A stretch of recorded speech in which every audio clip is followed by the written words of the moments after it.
Les Jonquilles de Green Park de Jérôme Attal, chez Robert Laffont, est une plongée gourmande dans notre adolescence. Alors Jérôme Attal, vous vous en souvenez, c'est celui qui a eu le prix Saint-Maur en poche, le prix coup de cœur de Saint-Maur en poche cette année. Et il vient de paraître son nouveau livre, Les Jonquilles de Green Park, chez Robert Laffont. Et en fait, c'est simple, on est à Londres en 1940, il y a Tommy, il y a ses copains. Et avec ses copains, Tommy, il vit finalement cette bataille de Londres, ce déluge de bombes entières sur Londres. Et finalement, qu'est-ce qu'on fait quand on a 14 ans et qu'on vit cette période-là?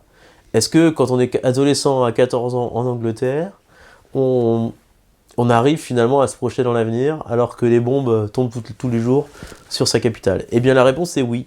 En fait, on se rend compte que l'adolescence a ceci de magique qu'elle nous permet d'espérer, d'imaginer, de vivre de peu de choses finalement, puisque tout est détruit autour de nous, et puis on arrive quand même à s'amuser, on arrive quand même à courir les filles, on arrive quand même à parler de Winston Churchill, et finalement c'est un roman tendre, c'est un roman doux, sur cette période de la vie qu'on a tendance aussi parfois à caricaturer, en disant que c'est une période difficile. C'est une période difficile, mais c'est aussi une période où on a encore des rêves, on a encore des espoirs, on a encore la capacité finalement à s'inventer un monde.